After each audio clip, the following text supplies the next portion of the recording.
Yes, okay, got it. Yes. So shall I start? Yes, the recording is so. Yeah. So today we have our, I already forgot the number, maybe 14th IFS seminar, and Eugene Skvortsov, who will speak about higher spins and news about the recent developments in higher spin theory. Eugene is representing currently Mons University, is now a professor there, and with an ERC grant, so we are happy to listen to his news. Okay, Caro, many thanks for the invitation. Welcome everyone, and sorry for this mess up with size of the slide, but we will see everything. Just I'll have to scroll harder. So title is not maybe very interesting. Karapet already said that, so I'll be talking about higher spins and what's new there. And just to summarize things to begin with, as well as to talk about plan, is so this is going to be the story about how to at least try to construct some viable models of quantum gravity by trying to merge several of the ideas that seem to be good enough on their own, but maybe don't give complete, well, a satisfactory solution as of today. So the ideas, roughly speaking, can be summarized as follows. We know that in perturbative quantum gravity, the problem comes from UV. In UV regime, in principle, all masses should be neglected. Well, one can question that, but let's think that they can be neglected.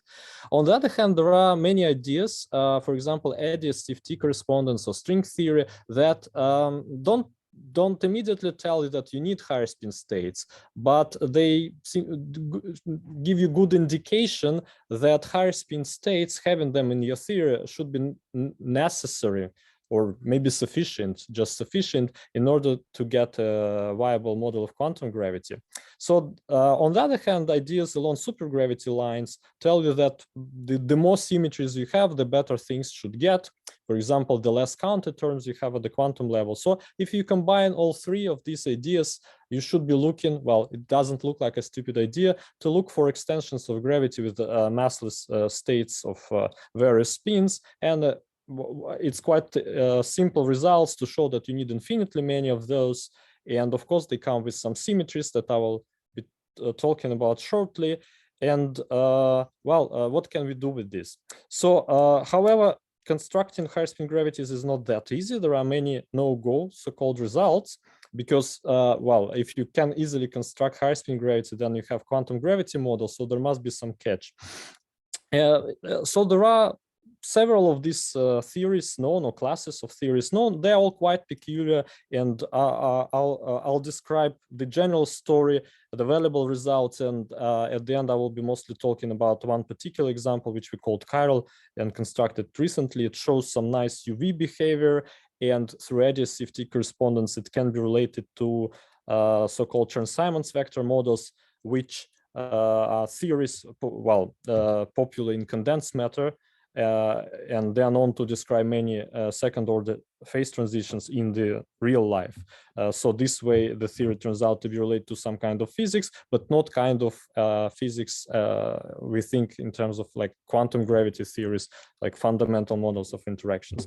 And then maybe if I have time, I don't know, if I have just 1 hour, probably I will leave some material out or just truncate it. But another interesting idea is that higher spin symmetry, just if you forget everything about higher spin gravities, just the concept of higher spin symmetry that is very easy to introduce leads to some infinite dimensional symmetries that extend conformal symmetry, and they work in high dimensions. In 2 dimensions, we're already happy with having Virasora, but in high dimensions, there doesn't seem to be any obvious replacement of that symmetry, but in some cases like these vector models, higher spin symmetry seems to work. And so I'll try to argue that higher spin symmetry is a useful generalization of conformal symmetry that can lead to interesting results, in particular to some general statements about recently discovered three-dimensional bosonization duality. So this is more or less the plan: tour over higher spin gravities, then applications, well, chiral theory applications to three-dimensional bosonization duality, and higher spin symmetries if time permits. And let me start with some with some general blah, because I think not everyone in the audience is expert on higher spins, and doesn't have to be. So let me start with some general blah that puts things in a slightly different perspective that we usually don't do. So here I arranged theories and types of interactions according to their spin. So this is not what we usually do, but spin is essential quantum characteristic as different from mass. Which acquires continuous value. Spin is really discrete, and I think the surprising fact that still doesn't have any good explanation at the moment is that if you have some theory, say, that operates with spin s, and you change spin a little bit, where a little bit means 1 or 1/2 at the least you can do, then the type of interaction, the type of physics that you model can describe changes drastically. So let me illustrate it with some examples. So let's start with just spin 0, which, well, the only fundamental particle is Higgs, but in condensed matter, of course, you can consider vector models that are constructed from scalar fields and describe a lot of physics, say, as second order phase transitions, if you turn them to criticality. So then we have spin half fields that essentially all the matter, us and everything around us.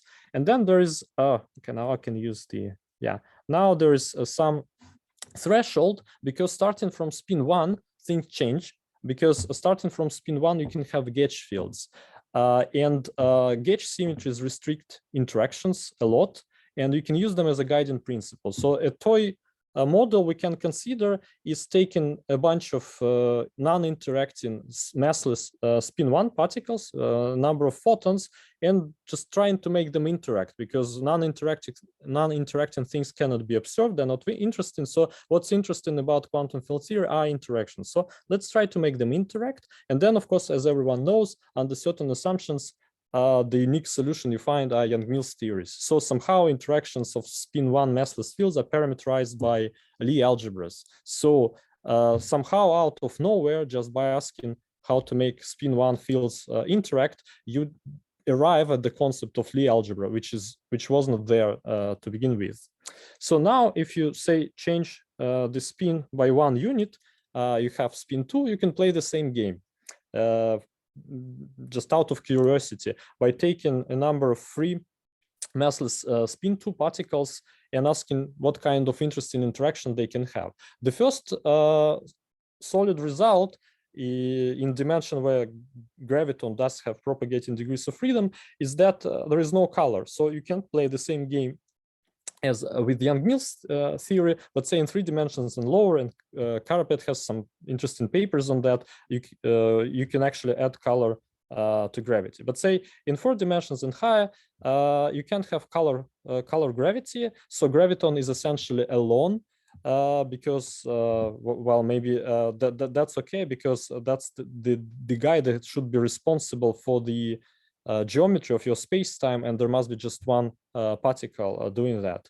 But anyway, if you construct the corresponding interacting theory, of course, it's Einstein-Hilbert action under certain assumptions, or maybe some it's high derivative extensions, and then from algebraic point of view, you arrive at the concept of diffeos, Riemannian geometry, and so on, which again was not there to begin with. So if you jump back, say, and ask if I can do interesting things with massless spin 3/2, then the answer is you cannot. Well, unless you're clever enough to realize what the source of the problem is and add other particles to your spectrum, then you end up with supergravities, and there is a whole zoo of these theories. So now, if we try to increase spin further, then we pass one more threshold, because it's quite easy to show, which was done decades ago, that as long as you have massless spin field with spin greater than 2, like spin 3 or 5 or 13, then there cannot be anything like hypergravity or just a theory of self-interacting spin 25. You really have to add fields with all spins from 0 to infinity to have a hope to have a consistent theory. And one example that is full of higher spin states is, of course, string theory, and they seem to be of crucial importance for its consistency, which is one of the ideas mentioned at the beginning, that it seems to be maybe not necessary, but sufficient to have higher spin states in your spectrum to construct models of quantum gravity. Okay, let's go on with some general statements. So one way or another, for example, string theory or various UV divergences observed in supergravities, in the sense that supersymmetry does help, but maybe it doesn't solve all of your problems. So if you constrain yourself to theories with fields of spin not greater than 2, probably you can solve the problem of quantum gravity. Also another idea why higher spin states can be important comes from additivity, because if you fully trust additivity correspondence, in the sense of every nice conformal field theory having some quantum gravity dual in anti-de Sitter space, then every nice conformal field theory actually has single trace operators of arbitrarily high spin. So maybe in some regime they decouple, but sooner or later you will see them. So again, through additivity, it seems to be unavoidable to have higher spin states in your spectrum. So all of these ideas, well, none of them gives you proof of anything, but all of these ideas point towards importance of higher spin states and having infinitely many of them in your spectrum. And that not only infinitely many, but the spectrum has to be unbounded in spin. And then higher spin gravity is the idea to look for simplest theories along these lines that feature only massless higher spin fields. Why? Because masslessness comes with gauge symmetry. There is gauge symmetry responsible for this masslessness, and we like gauge symmetry because it constrains your interactions. And then the general folklore, I would say, is that if you manage to construct higher spin gravity, I mean, at least the classical one, then you're almost done in this department, because the symmetry should be so big that it should forbid all possible counter terms. So you can prove you have a quantum gravity model without having to actually quantize anything. So that's a folklore. Why it makes a study of these theories interesting. And let me give you one setup where massless higher spin fields appear within the string theory context, because of course string theory spectrum is full of higher spin states, but they are massive and they're very important for consistency of string theory. However, what about massless fields? And the usual holographic scenario is when you have super-Young Mills on the CFT side, which is parameterized by two coupling constants to be, well, that I chose to be 1 over n at 't Hooft coupling as usual, so that here you have planar regime when n is large. So when coupling is small, you have weakly coupled super-Young Mills, or along these lines, you have just 3 super-Young Mills. And it is conjectured to be dual to string theory on edges 5, and string theory is parameterized by 3 dimensionful quantities, which is radius of anti-de Sitter space, string lengths, and Planck lengths, and which form 2-dimensionless ratios. So we choose, of course, Planck lengths to be much smaller than anything else, so that we trust our semi-classical approximation. And then there can be 2 regimes. The usual regime is when you have a very big anti-de Sitter space and very small, almost point-like strings. So all higher spin modes are frozen. You have only point-like excitations, and which are described by supergravity. So then you can start from this regime and try to go to the left by changing the ratio between radius of de Sitter and string length. So you can let string length grows so that at the end you find yourself in a quite bizarre situation where you have string that is, well, whose typical length is much greater than the radius of de Sitter space. And well, it's hard to tell what this regime corresponds to, what kind of scattering these objects can have, and so on. It's very counterintuitive regime, which is here. However, if you jump backwards to safety side, then you see that in this regime, you should have free or almost free Cyprian-Mills theory. And in this theory, you can construct conserved tensors of arbitrarily high rank. So not just stress tensor, but there are conserved tensors of all ranks, which are called higher spin currents. And these higher spin currents are dual just by the usual ADS-FT dictionary to massless higher spin fields. So in this regime on string theory side, which is called tensionless regime, you should expect string theory to look like a higher spin gravity plus maybe some matter. And well, there were many people who worked on this idea. So I think the first one was Sandborg. Then important step towards simplifying this duality was made by Klebanov, Polikov, Sezgin, Sandel, who said basically that this is a very complicated scenario. Let's come up with something simpler. So instead of such a big conformal field theory as Cyprian-Mills, let's take something small, like vector models. Then the spectrum simplifies, but you still have, you should expect massless higher spin fields in de Sitter space. And there are also very recent interesting papers by Gaberdil and Gopakumar who try to get some understanding of what tensionless string is from string theory point of view. So I invite everyone to read those. Okay, so now what about higher spin gravities? Well, if you look into the literature and textbooks as well, you find that there are many statements that these theories don't exist, which is partly true. So, but let me explain exactly how they don't exist and why. And I'll split these arguments into this matrix where I collect some of the global statements. Global means statements restricting S matrix type observables and telling you that as long as you have something with higher spin, then your global observable is trivial. Local statements are just kind of no-go results, some abstractions found by people in trying to construct these theories bottom up. So by starting with a bunch of fields and trying to write down interactions. And also we can look at two kinds of space times: flat space, which is the simplest one, and de Sitter or anti-de Sitter. Just the most symmetric spaces where statements are easy to make.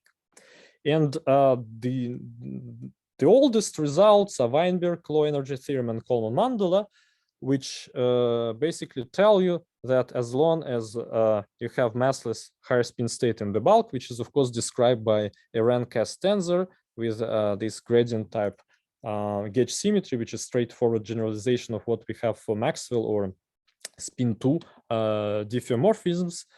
So if you have something like this and you want to have S matrix, an untrivial one, then these two things cannot be combined. So the conclusion is that S matrix has to be trivial. Well, there are some assumptions, of course, in these theorems, and everyone is invited to rethink those. A similar result is Coleman mandala theorem that tells you that if on top of Poincare algebra, you want to have some other symmetries of your S matrix that transform in higher tensor representations of Lorentz group, then you cannot do that. Again, S matrix turns out to be trivial. So this is constrained on S matrix type observable in flat space. Okay, let's continue being flat space, but pretend we never knew about these results and just try to construct these theories by taking free action. Of course, I'm skipping the indices, they're not important in the moment, by taking some free actions and trying to construct some cubic interactions first and quartic and so on and so forth. And then you can find that there are plenty of cubic interactions you can construct, but at the quartic order, something breaks down. There is an abstraction. Well, you may not maybe identify it in a clear terms, but something breaks down. You cannot just construct a consistent quartic interaction under usual assumptions of locality. Let's go to ADS. Why not? But of course, the basic conclusion is the same, because Weinberg and Coleman-Mandela theorems, they tell you basically that as long as you have many indices and you want to maintain some gauge symmetry or have global symmetry with this charges Q, you have to impose too many constraints on your S matrix, which are easy to unfold and to see that these constraints trivialize your scattering. Of course, if you go to any other space, however curved this is, you still have the same number of constraints. But the story is a bit more interesting still. So suppose we deal with some yet unknown higher spin gravity in anti-de Sitter space, then thanks to ADS-CFT, we can say that these bulk higher spin fields are dual to conserved tensors on the boundary. And then we can try to see how many conformal field theories with conserved high rank tensors we can have. Because correlation functions of those we can call holographic S matrix.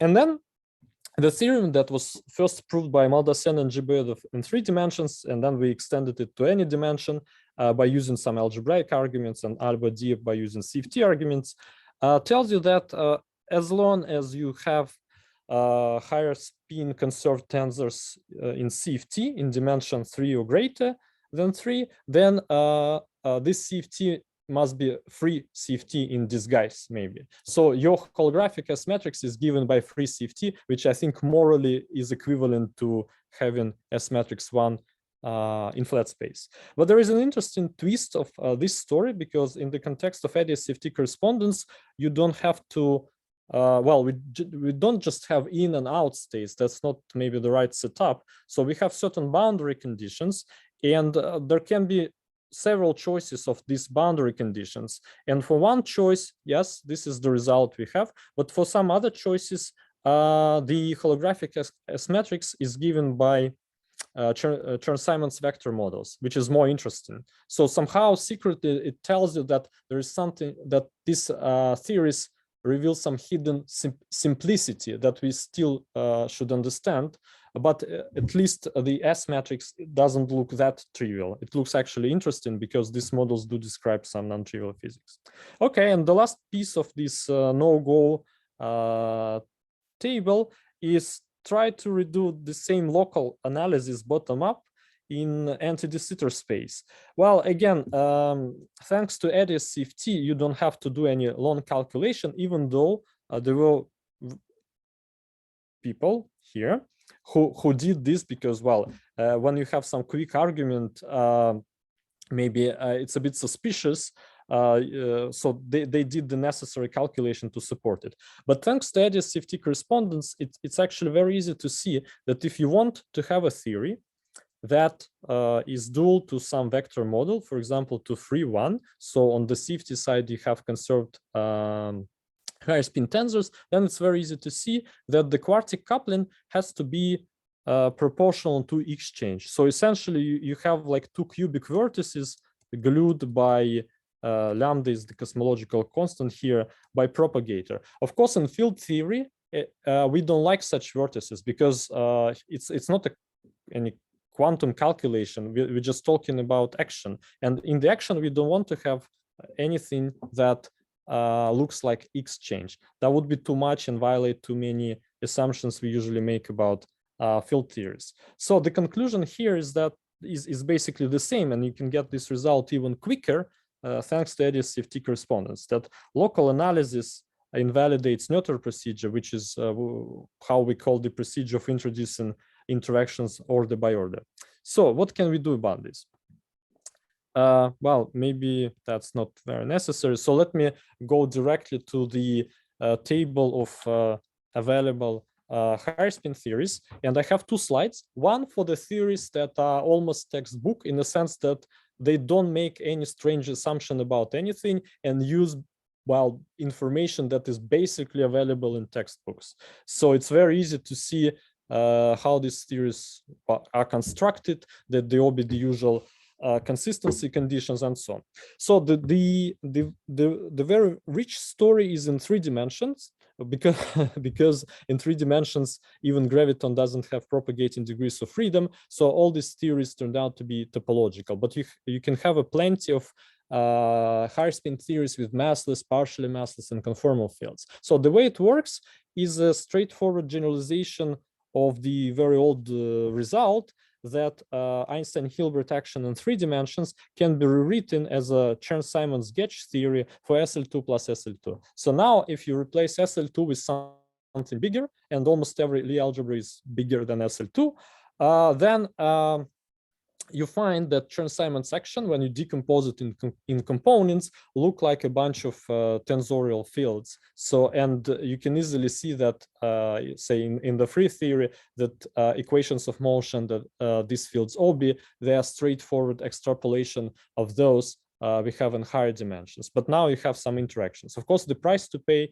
is that your theory is topological. There are no actual propagating degrees of freedom. So along the same lines, you can construct conformal higher spin gravities in 3 dimensions, because conformal gravity in 3 dimensions is again a Chern-Simons theory of, say, SO3, 2, depending on the signature. And you can look for higher spin extensions of that.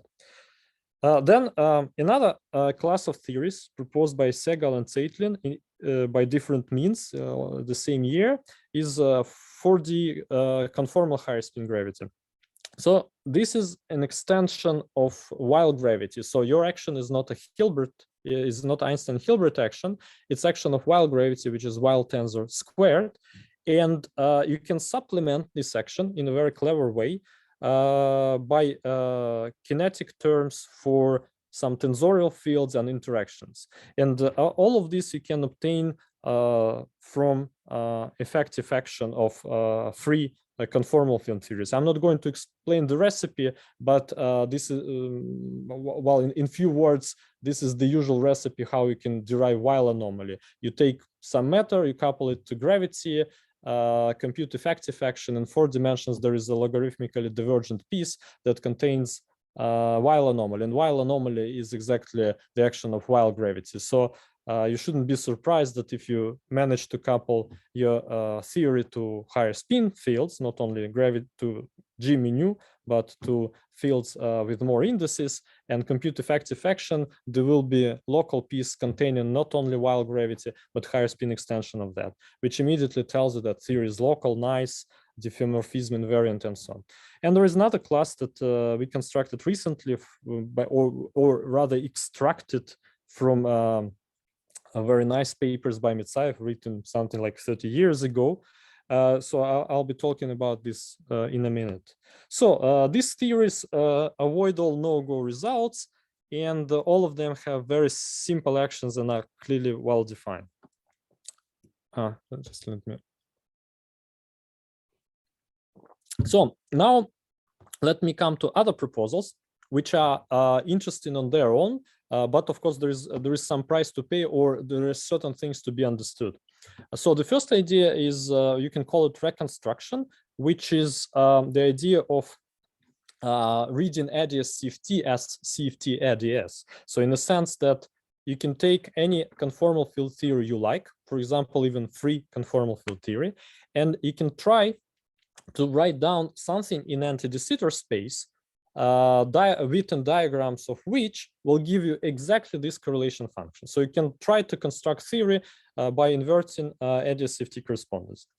And you can try to do this by brute force, and that's exactly the result I quoted before in the context of no-go, because doing things this way, you easily find that your quartic vertex in such a holographically reconstructed theory has to be proportional to exchange, so it's very non-local. It's not clear how, well, what are the rules to deal with such theories.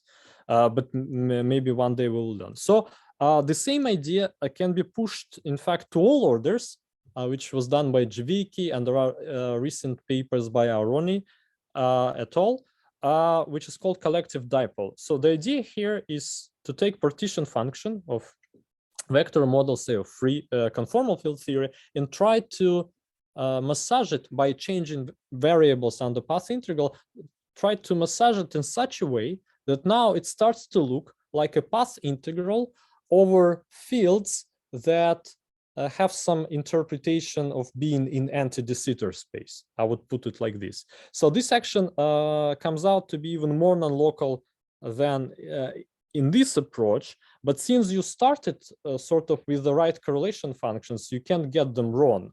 So if you don't go very far into this field theory interpretation, you can still claim, and there are checks of these ideas, that you have correct correlation functions. But again, maybe rules should be given more precisely.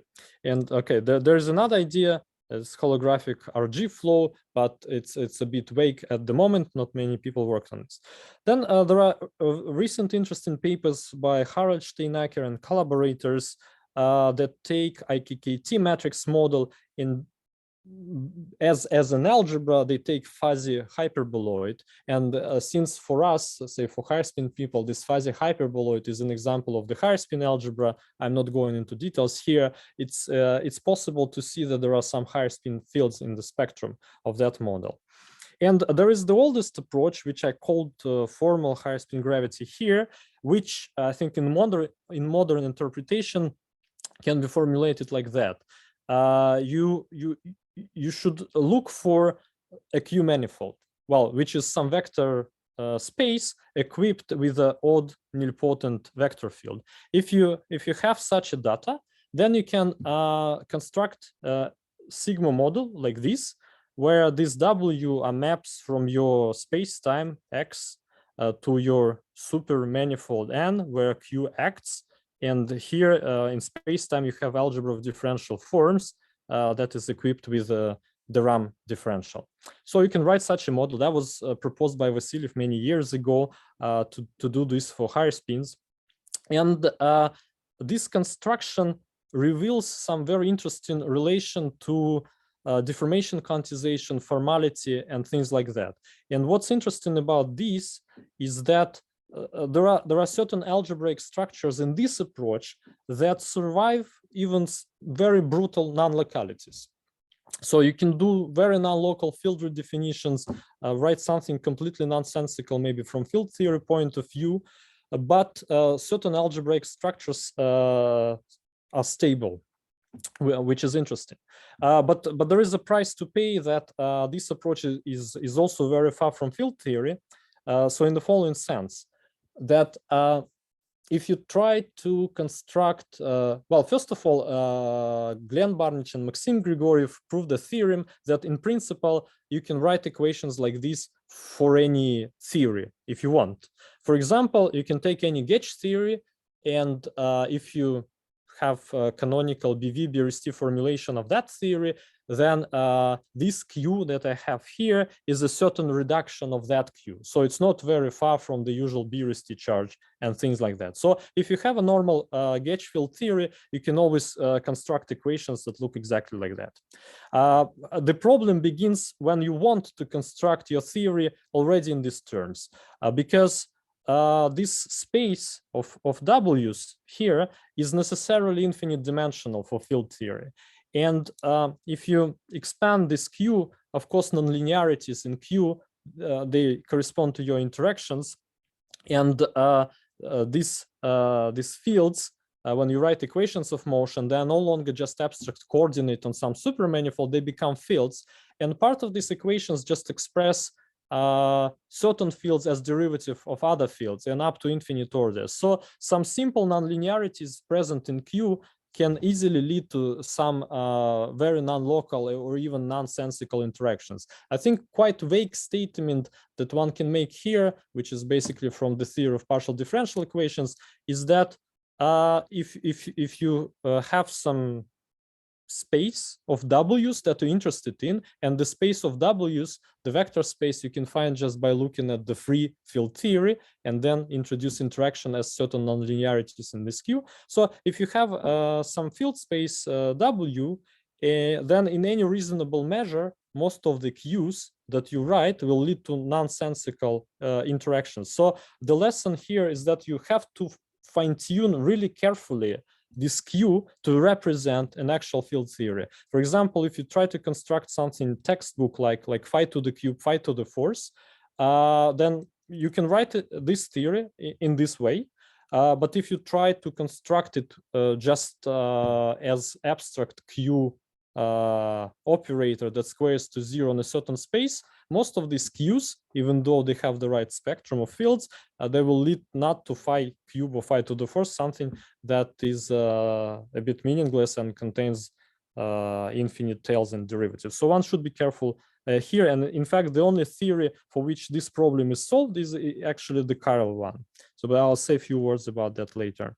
So here, maybe the general lesson is that certain things do work, but some rules are to be understood. But what's nice about this last idea is, as I said, that certain algebraic structures are surprisingly stable under very non-local manipulations from the field theory point of view. Okay, so let me maybe say a few words about higher spin problem. Well, as it is with some indices, but later I won't go into any details. So what you can be doing if you have free time, you can take a tensor field with S indices, postulate this gauge symmetry transformation, which is straightforward extension of those we have for spin 1 and spin 2. And try to, there is also free action available for all these fields, thanks to Fronsdal. And what you can try to do is to construct various interactions. And there are many people, and also I would like to mention, because it's an Armenian seminar in a sense, organized by Armenian friends, that Ruben Manvelian and Karapet made important contribution to classifying all possible types of interactions you can have here. So what you can do is try to add something cubic, then maybe quartic, then maybe you need to correct your gauge symmetries, and construct models like that feature fields with higher spin. So, and let me just briefly discuss an example of 3 dimensions, because here you can get a complete solution. The price to pay, I already explained what it is, because there are no propagating degrees of freedom, but I think people always consider 3 dimensions as an interesting toy model for gravity and also for higher spin gravity. So in 3 dimensions, the problem looks as intractable on the first side as in any higher dimension, because your problem is to take perhaps infinitely many of these tensorial fields and write various nonlinear things in your action together with derivatives and so on. So from general point of view, it looks as intractable as in any higher dimensions. But in fact, if you look into details, then there is much better understanding of cubic and higher, even higher order vertices, thanks to these papers. I think, all papers are with Karapet. But you can do even more. So you that the problem of constructing theory in terms of these fields can be reduced in to a much simpler problem of constructing some Q that squares to 0, where A is a collection of basically 1 forms with various indices. And then we all know what it means for such Q to square. It means that the kind of structure constants you have here, they form a Lie algebra. And then if this Lie algebra admits some non-degenerate bilinear form, invariant bilinear form, then you have an action which is a Chern-Simons action. So long story short, it's possible to prove that all higher spin gravities in 3 dimensions without any matter fields and so on, they can all be written as Chern-Simons theory, which is a complete result. So basically, you can take any Lie algebra you like, write Chern-Simons action, if under SL2 your Lie algebra gets decomposed into representations that are bigger than adjoint, you will see some higher spin fields. Yes. Okay, so now let me come to the main topic for me, which is this chiral theory. And since it's in some sense a straightforward generalization of what one can do for Young-Mills, let me first discuss self-dual Young-Mills truncation, self-dual truncation of Young-Mills theory. So let's take, the things I will be doing are in the light cone gauge, but you won't see any mess of light cone notation. So I'll be very sketchy here. So let's take usual Young-Mills theory and impose light cone gauge. So then A plus is set to 0, A minus you solve for, and then you are left only with 2 fields out of 4 representing helicity +1 and -1 states. If you write action for Young-Mills theory in terms of these 2 fields, it has canonical kinetic term. Your cubic vertex splits into 2 parts, plus, plus, minus, and minus, minus, plus, with, I hope, self-evident notation. And there is also a quartic vertex. So now, this is a consistent theory. So this is just Young-Mills theory in the light cone gauge. Now, an interesting fact is that if you just erase these 2 terms, this is still a consistent theory, and it's called self-dual Young-Mills. So on the first side, it's some brutal truncation of Young-Mills theory, but it's not that bad because a key property of self-dual theories is that all solutions of self-dual are solutions of full, all amplitudes of self-dual are solutions or amplitudes of the full theory, and so on. So these are very useful truncations in the sense that everything you can compute in these theories belongs to the complete unitary theories you might be interested in. So regarding this theory, what is known is that 3-level amplitude vanish. 1-loop amplitude don't vanish, but are rational and coincide with all helicity plus amplitudes of pure QCD at 1 loop, which is exactly an illustration of the statement I gave before, that everything you compute will be part of a bigger theory. So it makes sense to look at these self-dual truncations. And of course, there is a deep story of integrability, instantons behind. I won't touch that. So chiral theory is a generalization of this idea. So to be precise, let us take a spectrum that consists of all spins. So we have canonical kinetic term for these guys. And then we try to add some interactions. Interactions are all known, classified. This is a textbook statement. So there is some V, which is, of course, ugly in the light cone gauge. But if you're familiar with spin or helicity formalism, then the corresponding amplitude looks like this. And there is a complex conjugate one.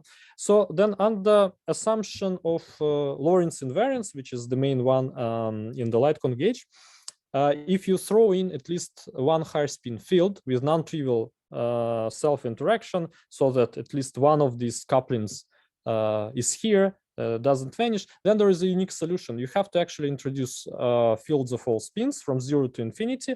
But the remarkable fact, which is due to Mitsayev, is that couplings are fixed to be these. So you have a gamma function sum of the helicities. And well, there's some simple prefactor here. So clearly, theory discriminates helicities because some of the helicities has to be positive. Otherwise, this factor kills the corresponding interaction. And this is a unique solution under this minimal assumption. So you can't have theory smaller than that. You can't just, I don't know, add one field or eliminate one field from this theory. It's like a brick, a building block. Yes, so it's the smallest higher spin theory, and it is unique. And now graviton and scalar field and all the others, they belong to same multiplet.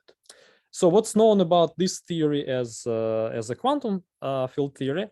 Well, first of all, interactions here, they have the same problem as say gravity or usual higher spins would have, that the higher the spin, the more derivatives and interactions you can have. So naively, theory is not renormalizable because of higher derivatives. But if you actually compute diagrams, and we computed all one loop amplitudes in this theory, then surprisingly there are no UV divergences.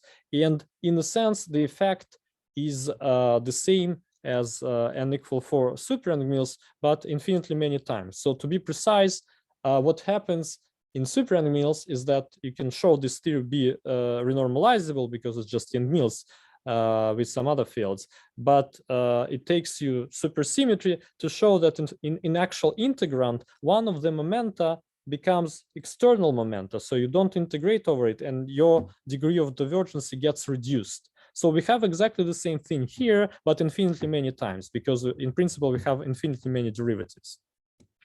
So all one loop amplitudes are computable. They don't have any UV divergence. How they look like? They look like this. So they have a funny factor of all helicity plus amplitudes of QCD at one loop. Then there is some kinematical higher spin factor just to account for helicities on external leg. And there is this thing, 1 plus 1 plus 1, which is, well, one summed over helicity. So this is like effective number of degrees of freedom in your theory. This is purely numerical factor and it's divergent. And it has nothing to do with higher spins per se, because in any theory with infinitely many fields, for example, obtained by Kaluza-Klein reduction or something like that, you can, well, you will have this problem sooner or later. You have to give a prescription how to sum over your fields. And one funny prescription that seems to be consistent with many results that I have no time to review is by Beccaria and Zeitlin, who suggested to interpret this number as follows. Well, in principle, you can give it any value you want. Just some further consistency check should determine if the choice was correct or not. But so here, the funny way to explain why this number has to be 0 is to interpret it like this. You have 1 degree of freedom for the scalar field and 2 degrees of freedom for every massless field. And if you apply zeta function here, then okay, it's -1/2, you get 0. Well, of course, it's not rigorous argument, but there are many results on vacuum one loop diagrams in higher spin theories, which tell you that zeta function regularization is the way to go. And this is just a very degenerate case of those results. So in any case, it seems to be reasonable to put this number to 0. Why? Well, for example, because we want to be consistent with the Weinberg low energy theorem that tells us that at least in flat space, if you have a massless higher spin fields, S matrix has to be 1. And I put 3 stars here because it's 1, but only at the end of the day. Before that, it's the important conclusion that you can extend to other space-times where S matrix is not necessarily trivial, is that there are no UV divergences. Okay, so just to summarize key features of this theory. The spectrum, I call it like stringy because it is like tiny model reminiscent of string theory. So the spectrum is infinite, as in strings. You have infinitely many fields with spins from 0 to infinity. You can discuss Young-Mills gauging, so you can make this theory more interesting by adding Young-Mills groups, but they all come in a very restricted Chen pattern-like fashion. So you can't have something like E8 chiral theory, only UN, ON, or USP. Well, we have to deal with some spin sums, which is a feature of any theory with infinitely many fields. And what's nice about string theory, whose spectrum is wildly bigger than the one we have, is that everything is taken care of by Walsh-sheet. But we don't have any immediate Walsh-sheet interpretation, so we really have to sum over the spectrum. So the action contains parts of Young-Mills and gravity. And what we see from UV behavior is that indeed higher spin fields soften amplitudes, because remember that there are, well, there's a growing number of derivatives in your interactions as the spin grows. So every cubic vertex we have has a finite number of derivatives, but since spin is unbounded, in principle, it can be anything. So you can expect wild UV divergences, but thanks to the couplings, thanks to these couplings we have here, somehow divergences go away. So if you change one number in this coupling, they won't. So this result seems to be robust. But of course, S matrix 1 is a boring result. So it's consistent with everything we know. So in fact, textbook was right, but it is obtained in the most complicated way. So you get S equal 1 in the most complicated way. So what we can make out of it, apart from general statement that indeed higher spin fields soften your amplitudes, but they soften them not as in string theory to Veneziano amplitude, they soften them to death, to complete trivial scattering. Well, one thing you can do is to go to another space. So if we jump, as we do in a few minutes, to anti-de Sitter space, then holographic matrix of this theory is non-trivial and is related to Chern-Simons meta theories that have something to do with actual physics. And now the state, well, now what's nice, what is usefulness of this previous discussion is that these theories should be UV finite in curved space as well, because these divergences are believed to be just local effects, so it should be insensitive to curvature. What do I have here? Well, I have a few slides. I don't know, Carol, we started 5-10 minutes late. So how much? Yeah, just tell me how much time. So then I'll do everything during this. You can go over time, like up to 10 minutes. It's fine. So. Okay. So so let me show some simple concrete results, but without trying to overwhelm you with the technical details, because there are very simple models with higher spins which are contractions of this chiral theory. So if you remove many interactions out of this theory, then you can have very simple models for which we have also one line manifestly Lorentz covariant actions. So I think the maybe a bit uncomfortable feature of the light cone approach is that you don't have manifest covariance, and then if you have a theory that finally works, you want to know if it has any covariant formulation. So, and the language I'll be using is the two-component language. The notation is that of Penrose and Rindler. So you have two types of indices in 4 dimensions corresponding to two representations of SL to C, which is your Lorentz algebra. And for example, any vector can be packed into Hermitian 2x2 matrix. So this way you can decompose Maxwell tensor F menu into two symmetric bispinors that nicely represent self-dual and anti-self-dual parts of F menu. Likewise, Wild tensor can be decomposed into two rank 4 symmetric spin tensors representing self-dual parts of the wild tensor. So that this kind of notation I'll be using. And then let me show how self-dual Young-Mills look like in this notation, so we don't have to go to the light cone gauge anymore. So the usual Lagrangian F menu squared can be decomposed into self-dual, anti-self-dual parts squared. And we should also remember that there is a topological piece, which is now the difference of the two squares. So if we take the usual Young-Mills action and add a topological piece, then the action can be reduced to just FAB squared, just self-dual part of F squared.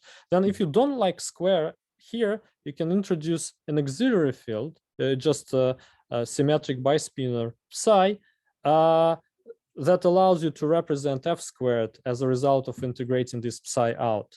So this action I have here, it's completely equivalent to Young-Mills action we started with, but this action is not manifestly real.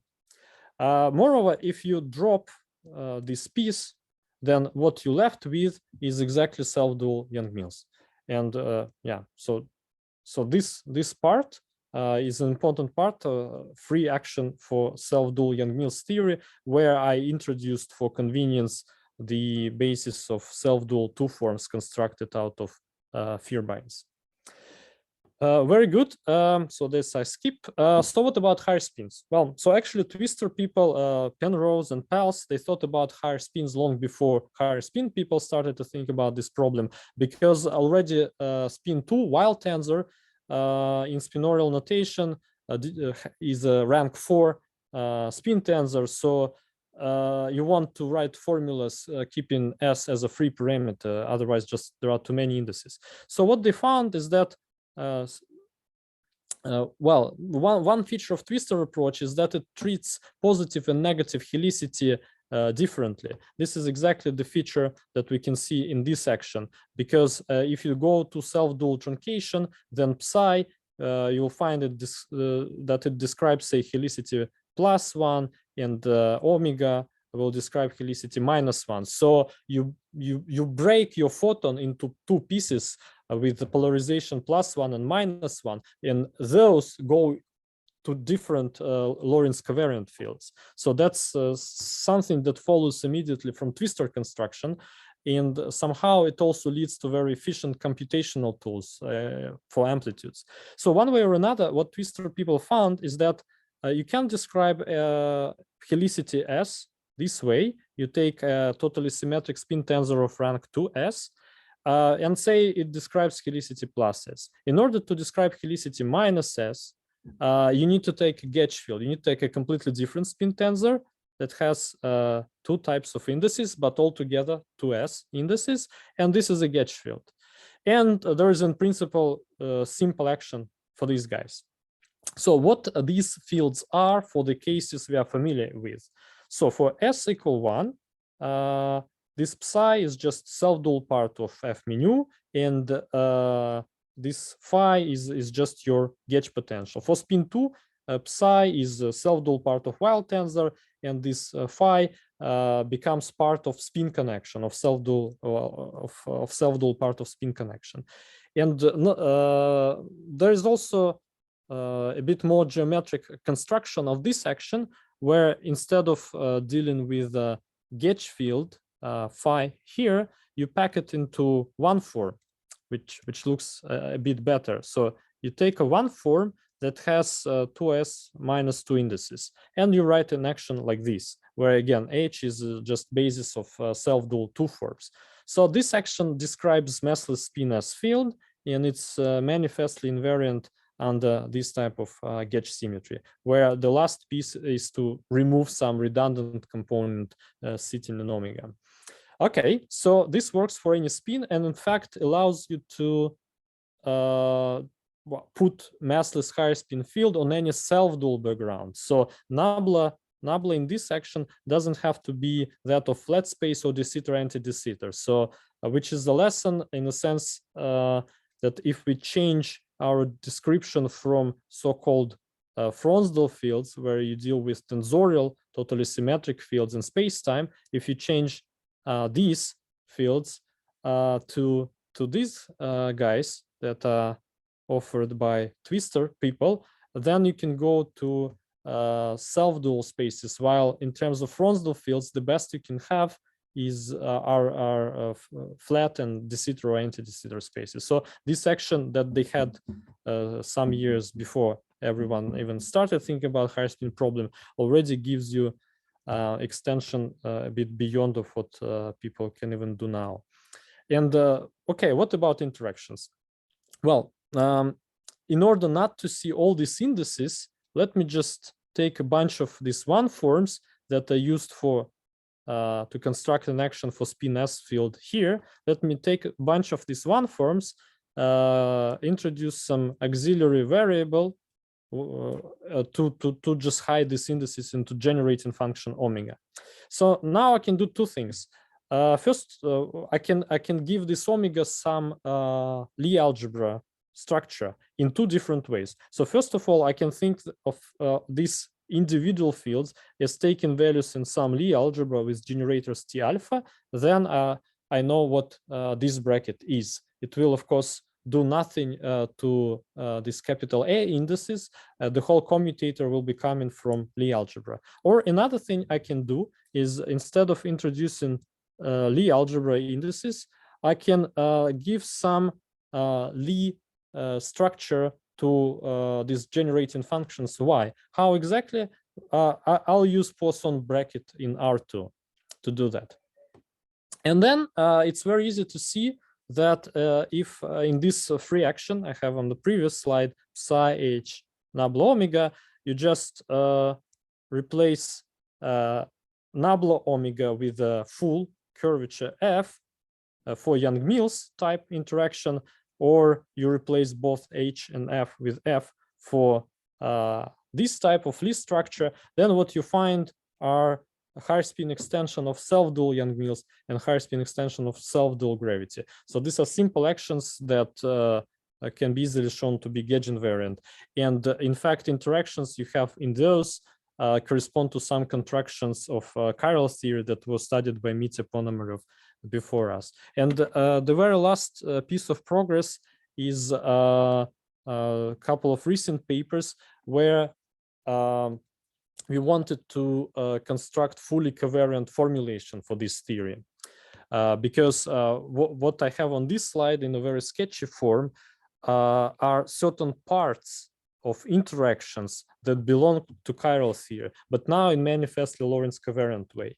So we could not construct the action yet, but we tried to follow the old Vasilyev approach. To be precise, find some L infinity algebra or some Q manifold that Q squares to 0 for the fields, so that they describe known interactions consistent with free limit and everything is local. And I won't go into details, but one can do that, and these structure maps can be given explicitly.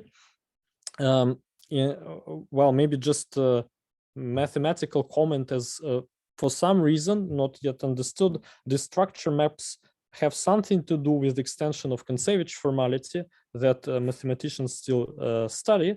But one way or another, you have fully covariant higher spin theories, both in flat and anti-de Sitter spaces. Moreover, contrary to the old folklore that says that the limit to flat space is singular, this deformation is smooth. So you can smoothly turn on cosmological constant, because the theory that we constructed in the light cone gauge, it was of course in flat space, because this is where light cone is the most efficient. There is some formulation of the light cone approach in anti-de Sitter, but it is much more messy. So now we at least have equations of motion for chiral theory, both in flat and edge space. The deformation is smooth, everything is fully covariant. So let me come in the last 5 minutes and then I'm done to applications. And in order to describe what kind of applications we can have, I have to tell you few things about Chern-Simons meta theories.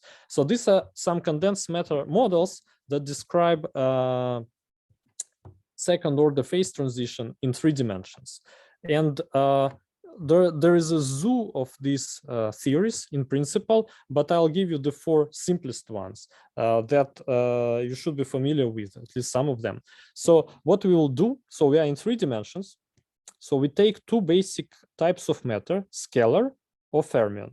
And then we either write free scalar or free fermion, or we add some interactions. So if you turn this interaction to criticality, what you have is called Ising model. Just what we need for, well, to make contact with chiral theory and ADS-CFT is the large n limit of this theory. So I runs from 1 to n, and n in principle it can be 1, but for us n will be large. So in order to make these theories even more interesting, you can gauge the symmetry, the global symmetry that you have here. That's why these derivatives are covariant, and add Chern-Simons term for these symmetries. So then you have 4 families of conformal field theories that depend on 2 parameters. One parameter is n, and another is basically your Chern-Simons level that usually people write as a kind of 't Hooft coupling.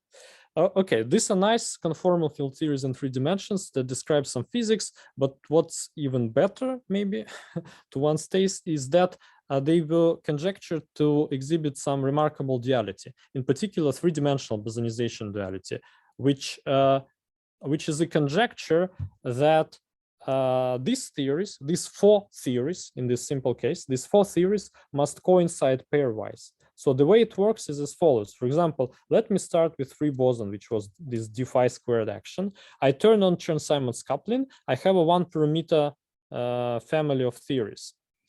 On the other hand, I can start with gros neveu, which is a theory formulated in terms of fermionic matter. Again, I can turn on Chern-Simons coupling. I have a one parameter family of theories. The conjecture is that this is one and the same theory, just described in two different ways. One with bosonic matter, and another way is with fermionic matter, which explains the name three-dimensional bosonization. And then the simplest observables in these theories are exactly higher spin currents, because the fundamental fields phi and psi are no longer gauge invariant, so these are not good observables. The simplest gauge invariant operators you can construct are, well, very sketchy here, but these are higher spin currents, in particular stress tensor. So if you want to study these theories and, for example, probe the three-dimensional bosonization duality, what you should be doing is to study correlation functions of these operators. And through the usual Eddy's CFT law, these higher spin tensors are dual to higher spin fields in the bulk. And this is where we can take advantage of chiral higher spin theory, because chiral higher spin theory has fields of all spins in the spectrum. So at the free level, this seems to be the right theory to be dual to Chern-Simons meta theories, but of course it's not. And it's some truncation of this big theory that Chern-Simons theories are dual to. But what we have are two kind of subsectors, chiral, and of course there is anti-chiral. And what's interesting is that at the free level, all theories just coincide. The difference starts at the cubic level, but luckily for us, chiral and anti-chiral interactions together, they form a complete base of all cubic interactions that you can construct. And through Witten diagrams, cubic interactions give you three-point functions. So if you want to see how the most general three-point function look like in Chern-Simons meta theories, what you can do is to just study how to glue chiral and anti-chiral pieces together, because each of them is like a rock hard solid block, a brick with which you cannot do anything. So it doesn't have any sort of tunable parameters except for this overall coupling constant that we have. So, but you can take these two bricks and study basically how you can put them together. And it's a very simple problem to study. And what you find is that there is a one free parameter that this gluing of these two pieces depend on. So that there is one more parameter that enters the structure of your three-point functions. And it's very easy to see that the structure is exactly the same as predicted by Maldacen and Lebedev some years ago.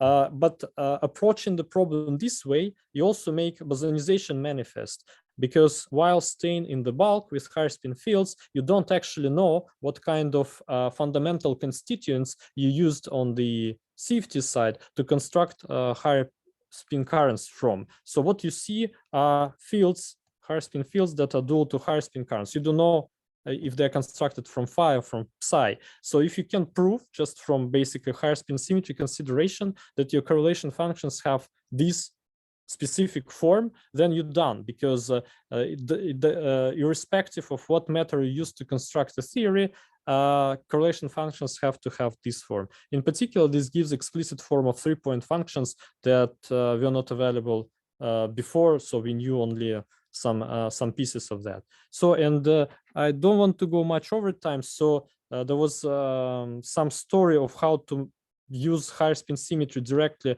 on CFT side. So I just give you the main conclusion is that there is interesting realization, of course, coming from the same Chern-Simons vector models of higher spin symmetry. And it is perhaps the first occurrence of L-infinity algebras as actual symmetries of physical models, because we know L-infinity algebras as a useful organizing tool for gauge theories, and you can reformulate BV-BRST approach in terms of L-infinity algebra. But this is basically about gauge symmetries, which are not physical. So here we have L-infinity algebra acting on higher spin currents.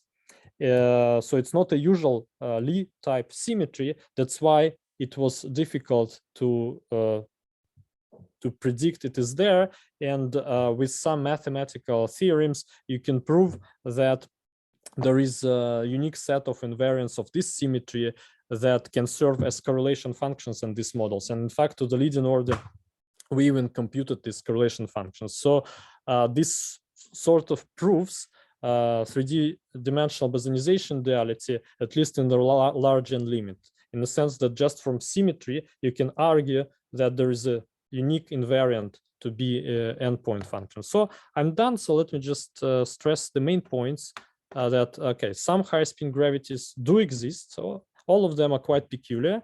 For example, chiral higher spin gravity, and it reveals almost trivial S matrix in flat space, but not in ADS.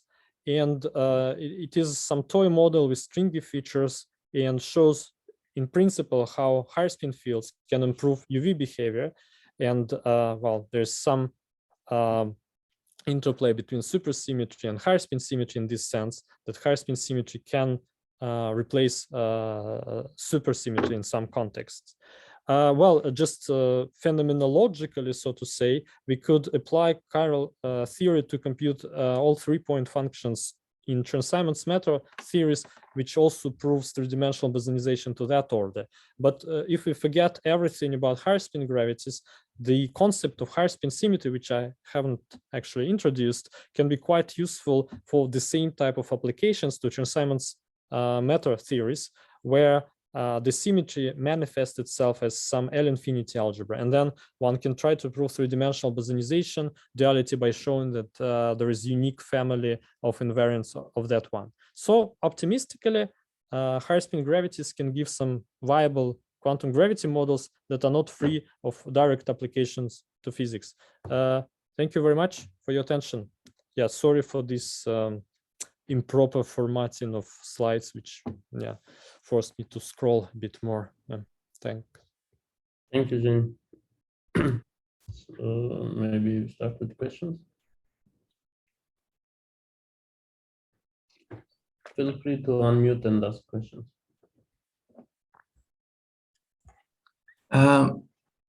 Very nice talk.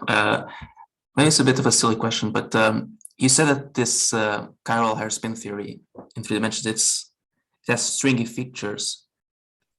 Yes. Is it actually, can it even be thought as some particular sector of string theory? Is it actually some kind of truncation of string theory? Well, the honest answer is I don't know, but of course I can come up with some very sketchy argument of how it can have some chances to work, in the sense that there is this not maybe well understood tensionless limit of string theory. Well, so inside this tensionless limit, we have to see some big higher spin gravity, which we don't quite understand how to construct because of all these non-localities. But okay, we should not be afraid of non-localities in the sense that string is a non-local theory, and quantum gravity has to be such as well. So one way or another, okay, we don't have full control of that theory, but inside this theory, there is a chiral. So in the sense that all these self-dual chiral theories, they are truncations of bigger ones. So they are not like completely isolated theories that should be studied on their own. They just first approximation to this bigger one. So it's a bit hand-wavy argument.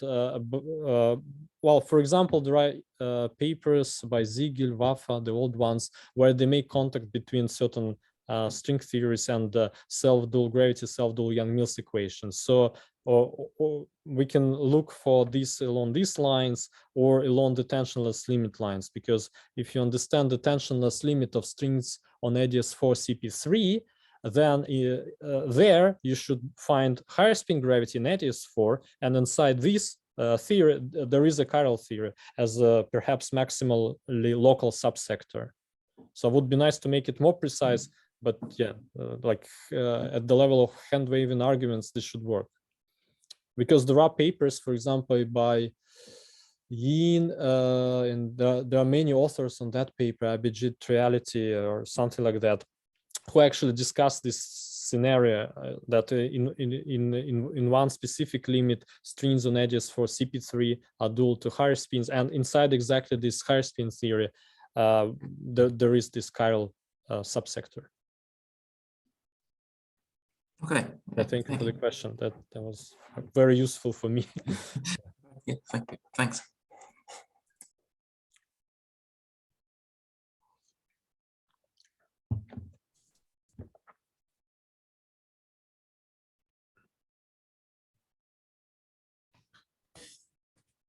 Maybe I can ask a question. So you mentioned, I mean, in a few different contexts, the issue of locality, but maybe you could say something more about what are the kind of ideas how to control locality in the higher spin theory.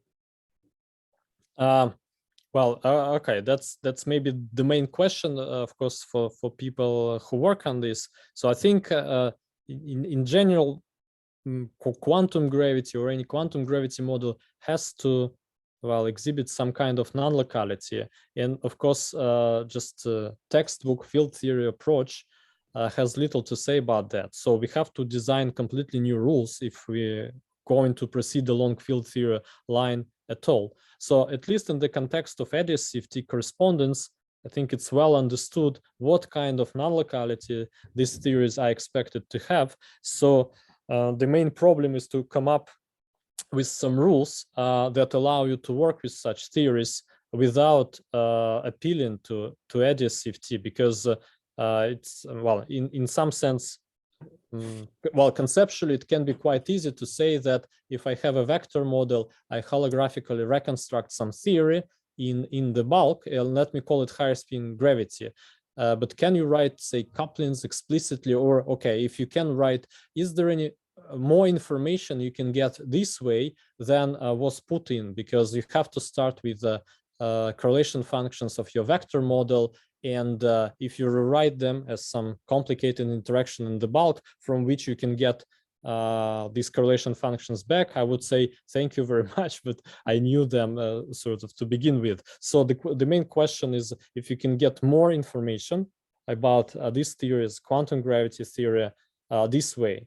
For example, the black hole physics would be interesting to understand this way. And from the bulk point of view, the main question is how to tame these non-localities, or say construct theory in such a way that you're able to do certain calculations with it without appealing to safety side. So I think there are people working this, in particular, of course, Vasilyev is trying to fix this problem with his equations, but I think right now it's stuck. So in the sense that there is not a single vertex that exhibit genuine non-locality that was actually tamed, only those that must be local in some way. So I don't know. It may well be that within just field theory, except for the models that I listed, and maybe some generalizations of those, there is nothing that you can do. So you have to go to string theory or come up with some intermediate type ideas, because it has to be non-local sooner or later. So the price we're paying for locality is very high, because either you have no propagating degrees of freedom in 3 dimensions, or with this chiral or conformal theories, we lose unitarity. But at least with chiral theory, we lose unitarity in a useful way, because it's just a subsector of the theory we want to construct. It's not some other theory. So it's kind of, it's a truncation of that one. So I don't know, it's an interesting open question. I'm at least happy with the fact that even these chiral truncations can be related to some physics, which is unitary, like Chern-Simons vector model. So in fact, the very existence of this theory tells you that Chern-Simons meta theories should have some subsectors dual to that one, to chiral theory, and which is not immediately obvious on CFT side. So there are interesting implications of coming from these strange theories that are local but strange to implications for usual unitary theories that even describe physics. But well, to just conclude, I'm not sure we can tame this non-locality within field theory. So maybe some other ideas are needed. And the local option is gone somehow. There is no way that you would have something that has a certain reasonable notion of locality that still persists.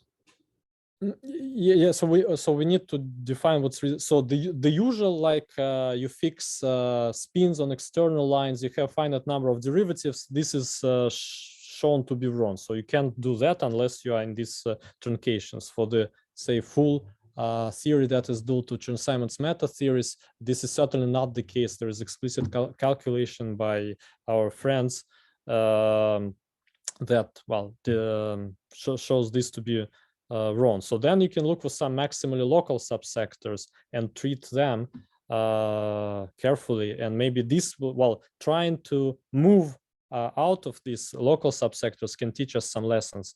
Or, well, just again, hand-wavy thing is that if you, these theories I talked about, the chiral ones, should admit simple formulation in twistor space as well. And in twistor space, we already have Young-Mills theory, well, self-dual Young-Mills, which is nice.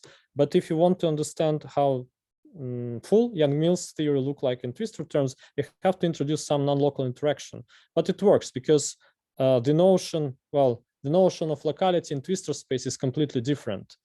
So it well may be that if you just jump to twistor space, write down this chiral theory, and do similar tricks that people use to write down full Young-Mills out of self-dual, then it's going to work, just because the notion of locality there is completely different. In fact, there are similar ideas for conformal higher spin gravity pursued by Tristan McLaughlin and Tim Adam a few years ago. I think they even have a conjecture for how the full conformal higher spin gravity should look like when expanded over its self-dual subsector, and it's very nice on twistor space. So I think, yeah, on space-time, I don't think like this naive ideas to say that I don't have, well, I don't need more derivatives, so I don't know, infinite derivative tails should decay at some rate, and so I don't think this is going to work. But maybe there are some rather simple ideas in neighborhood, like twistor action, that can give you result in one line. So this I can easily imagine, because after all, these Chern-Simons vector models in the large n limit, they seem to be integrable one way or another. So there must be a simple way to describe them, even if you insist on higher spin description. Just maybe it's not the usual space-time description. Mm-hmm.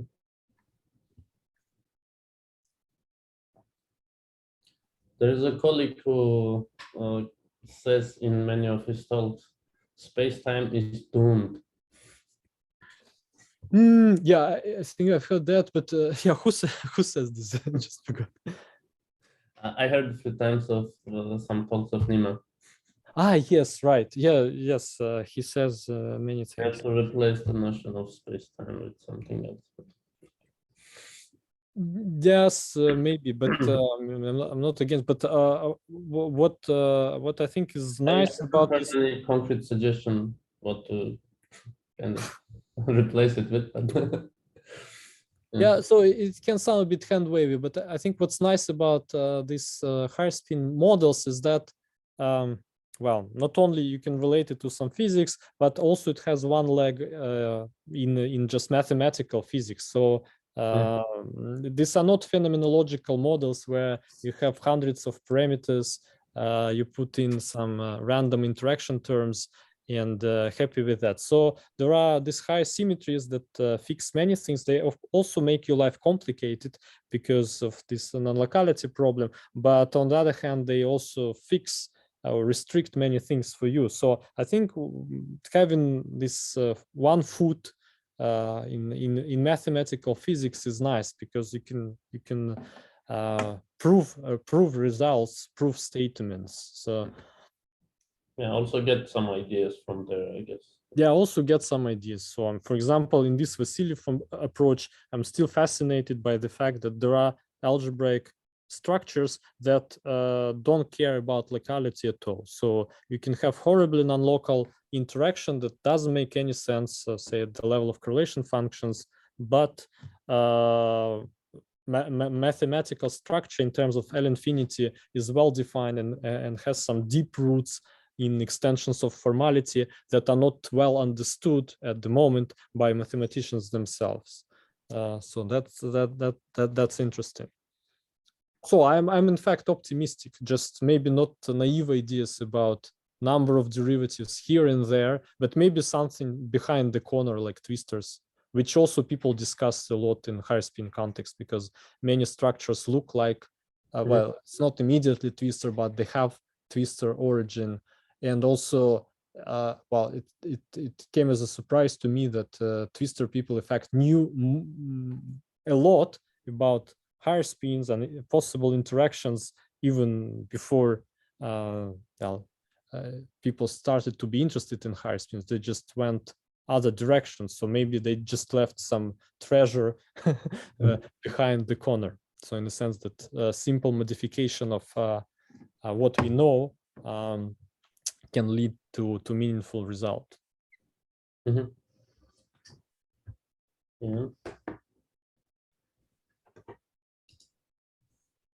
Yeah. Any other questions?